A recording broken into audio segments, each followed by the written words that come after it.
Alemania sigue dando que hablar. Esta semana se ha celebrado el Katholikentag, que es la reunión bianual de los católicos alemanes, los laicos, por supuesto, obispos, sacerdotes, una reunión muy importante que se celebra cada 2 años y que sirve para tomar el pulso a la situación de la Iglesia Católica en Alemania. Entre otros invitados seguramente importantes, ha contado con 2 cardenales, cardenal Grech, que es el prefecto del dicasterio para el sínodo, y el cardenal Nemeth, que es el arzobispo de Belgrado. El cardenal Grech se ha deshecho en elogios hacia el camino sinodal alemán. Por ejemplo, ha dicho que es una obra del Espíritu Santo. Ahí está dicho todo. O sea, no importa que hayan aprobado cosas que el propio Papa ha dicho que no se pueden aceptar, como la bendición a las parejas irregulares. Es una obra del Espíritu Santo. Más aún, entre otras cosas, el cardenal Grech ha dicho lo siguiente: debemos caminar juntos y, por supuesto, respetar el ritmo de cada uno en la medida de lo posible. Pero en cuanto a los más rápidos, no se les debe frenar. Está hablando en Alemania a los alemanes sobre el sínodo alemán y dice que el camino sinodal es una obra del Espíritu Santo y que no se les debe frenar. Repito, no importa si el Vaticano ha dicho con reservas desde el Papa Francisco que había que tener mucho cuidado porque hay cosas que no se estaban haciendo bien. No importa que haya obispos alemanes que no estén de acuerdo con el camino sinodal. No importa que el Santo Padre haya dicho que explícitamente que algunas de esas cosas, seguramente hay muchas más, no deben ser aprobadas y no se deben llevar a cabo. No importa nada de eso. Para el cardenal Grech, el camino sinodal no debe ser frenado. Interesante. El segundo, el cardenal Nemeth, el arzobispo de Belgrado, ha descendido un poco más a detalles y no solo ha dado su bendición al evento, sino que lo ha puesto como ejemplo de por dónde debe ir el conjunto de la Iglesia. Con una pizquita de ironía justita, ha dicho lo siguiente: la Iglesia alemana trabaja con mucha rapidez, avanza sin demora, a veces no escucha otras voces e incluso disfruta provocando a la curia. La pizquita de ironía estaba aquí. Eso forma parte de su estilo. Sin embargo, el cardenal Nemeth considera que dicho estilo es necesario. Observamos el proceso sinodal, pero también la convergencia entre el proceso alemán y el proceso de la Iglesia universal. Eso es muy evidente, ha dicho. No pasa nada. Es el modelo. Es lo que tenemos que hacer todos más pronto o más tarde. No hay que frenarles. Pues no es extraño que con estos elogios haya un sector de la Iglesia que considere que no puede mantenerse en unidad con la Iglesia porque la Iglesia es la que se ha separado de la enseñanza de Jesucristo. Se le están dando argumentos a aquellos como los lefebrianos que prefieren ser cismáticos porque consideran que los que son cismáticos son los católicos. Ninguno de los 2 cardenales, quizá no se enteraron, ha dicho ni una sola palabra. Al contrario, esto es maravilloso. Ninguno ha dicho una sola palabra sobre que, por ejemplo, en el Katholikentag de este año ha habido un taller para explicar cómo debe llevarse a cabo el sadomasoquismo, literal, lo digo porque es lo que ha ocurrido, o qué significa la transexualidad y cómo aceptarla. No pasa nada. Esto es maravilloso. No hay que frenarlo. Se quejan de que haya muchos que digan que la Iglesia Católica ha dejado de ser católica cuando esto es lo que está sucediendo? También se ha hecho pública esta semana las reuniones que van a tener lugar de aquí al 2028, el programa de reuniones para aplicar a las diócesis y a los otros organismos lo que se considera necesario para que la Iglesia sea sinodal. Desde luego hay muchos que viven felices en medio de la burocracia. Más reuniones. Me recuerda un viejo comentario que escuché hace ya muchos años a un sacerdote. Cuando vuelva el Hijo del Hombre en su gloria, no se va a encontrar a la Iglesia unida, pero sí se la va a encontrar reunida.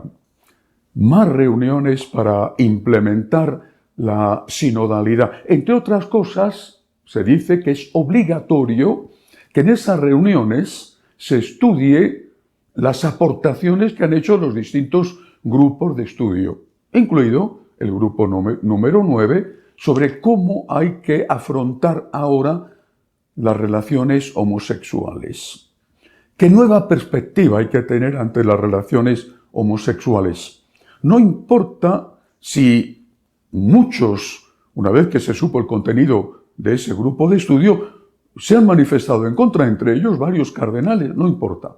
Tampoco dice que esas conclusiones tengan que ser aceptadas, pero sí dice que son motivo obligatorio de estudio y de deliberación. Pues habrá que reunirse una y otra vez hasta el 2028 y posiblemente ya lo dicen que habrá que continuar de ahí en adelante, no sé si es hasta el infinito, hasta que venga el Señor en su gloria, o esto tendrá al fin algún límite. Un evento muy importante de esta semana ha sido el encuentro, la reunión que el Santo Padre ha tenido con los presidentes de los movimientos y de las asociaciones laicales. Es un evento siempre muy esperado y esta vez, afortunadamente, el Papa ha podido saludar uno a los asistentes. El discurso del Papa ha sido impecable. El Papa tiene razón cuando dice que los carismas son un don para toda la Iglesia.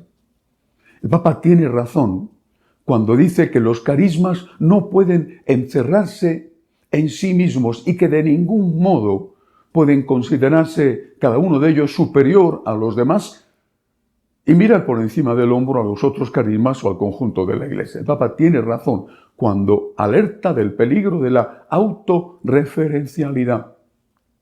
El Papa tiene razón cuando dice que los que gobiernan estos movimientos, estas realidades eclesiales, no pueden convertirse en unos déspotas, sino que tienen que entender su servicio de gobierno como una parte esencial del servicio que ellos como personas tienen que hacer a Cristo nuestro Señor. No están para mandar, sino para servir.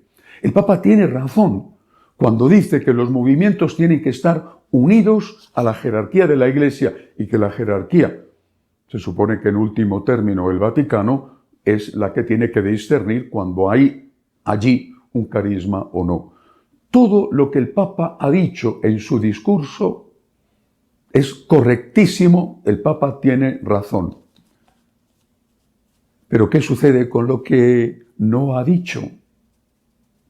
Por ejemplo, entre otras cosas, el Santo Padre ha afirmado lo siguiente: nuestros movimientos deben buscar verdaderamente cómo vivir en comunión con toda la Iglesia a nivel diocesano, y por eso el obispo es una figura de referencia muy importante. Y si un grupo dice, no con ese obispo, no estamos en comunión con él, queremos otro, eso no está bien. El Papa tiene razón, pero seguro que cuando lo dice es porque hay movimientos que dicen, con este obispo no estamos en comunión. Pero ¿no sucede también, incluso muchísimo más, que hay obispos que rechazan a los movimientos, incluso a aquellos que tienen una aprobación pontificia y que lo hacen no porque sean movimientos autorreferenciales, llenos de soberbia, que se consideran superiores a los demás, etcétera, etcétera, etcétera, sino porque los movimientos suelen ser conservadores. Y esos obispos son liberales e incluso radicalmente liberales. Y el rechazo no se debe a que estén haciendo algo mal, a que no sean evangelizadores o a que no tengan iniciativas de amor al prójimo, de caridad hacia los más necesitados. Se debe a que son conservadores y esos obispos son liberales. Hace unos días leí algo que me pareció al menos simpático. Decían, los obispos son unos señores que nunca pagan la cuenta de la cena y a los cuales nunca se les dice la verdad, porque solo se les dice aquello que el que habla con ellos cree que ellos quieren escuchar. ¿Está escuchando el Papa a todos? ¿O está escuchando solo a aquellos que le están contando que la vida es maravillosa, que los movimientos son siempre peligrosos, que hay que tener muchísimo cuidado con ellos, por muchos motivos, por sus fundadores, por su autorreferencialidad, porque son unos soberbios? ¿Está escuchando lo que están pasando los movimientos? El clima de sospecha, de temor en el que llevan años viviendo. Quizá le convendría al Santo Padre oír otra parte de la verdad, o al menos otra visión de la realidad, quizá no tan maravillosa, y donde se viera que los movimientos no son siempre peligrosos, a los cuales hay que corregir continuamente.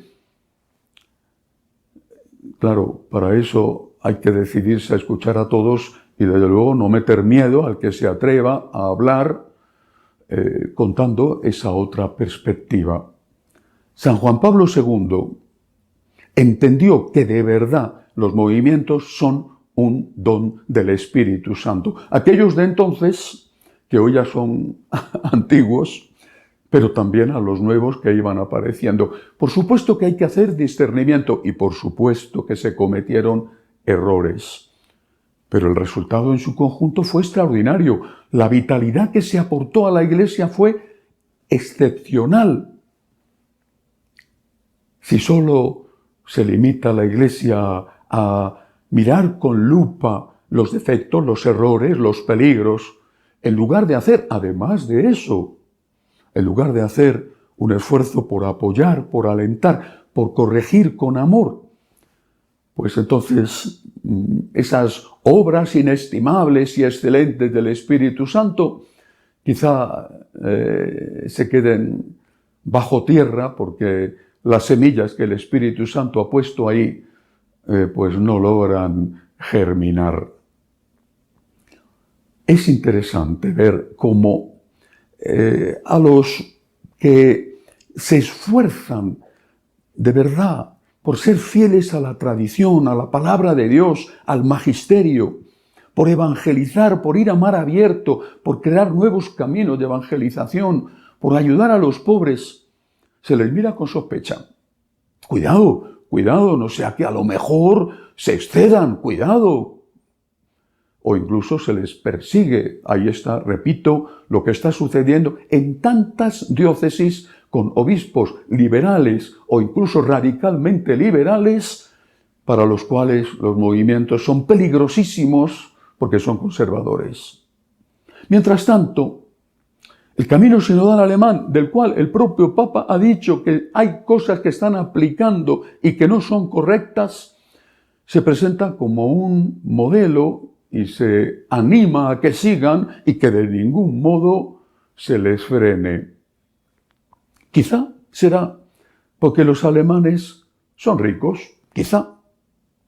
¿Qué hubiera ocurrido si, por ejemplo, por supuesto es una imagen la que voy a poner absurda, si, por ejemplo, los obispos africanos hubieran dicho que van a implementar un bendicional para los polígamos. Aparece el Señor con 5, 6, 8 mujeres, bendición a esa unidad que ahora se llamaría no poligamia, sino poliamor. ¿Qué hubiera ocurrido?